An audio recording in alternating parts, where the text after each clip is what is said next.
距离发工资还有10天，看来只能找我亲哥救济一下了。这个月吃土了，哥哥救救我！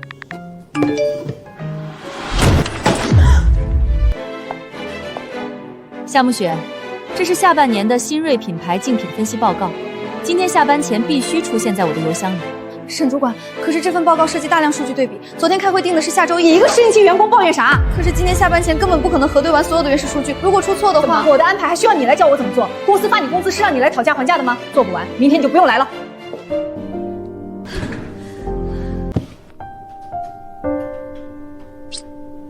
亲哥也这么高冷，我都快被职场霸凌死了，他还发问号。手机也快坏了，上不了班了，日子没法过了。还有我们那个女魔头主管，天天变着法子压榨我，资本家真该死。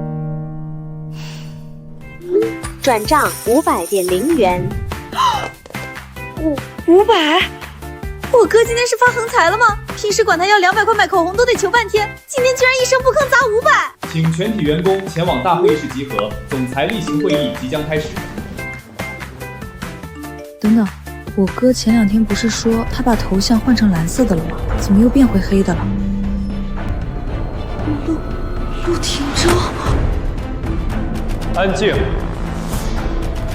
我加错人了，我管全京海市最冷酷的总裁叫哥哥，要了500块钱，还当着最大的资本家的骂资本家，真该死，真该死！完了，我要给自己想一个墓志铭：夏慕雪足于社死。不对，不可能这么巧，肯定是我亲哥在恶作剧。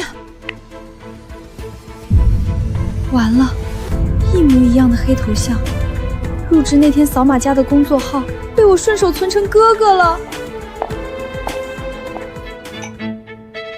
脸色这么差，怎么，昨晚熬夜做与工作无关的事了？我是在看数据，看数据也用心点儿，别整天发呆，更别做什么不切实际的梦。实习期就多用点脑子，别指望天上掉馅饼。天上掉的不是馅饼，是炸弹啊！不行，必须赶紧把钱退回去，再认怂道个歉。总裁日理万机，肯定没空跟我这种小虾米计较。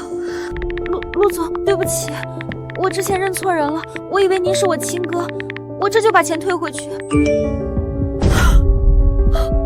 不准退！不准退是什么意思啊？这是要留作开除我的受贿证据吗？看不见我，看不见我，千万别看我！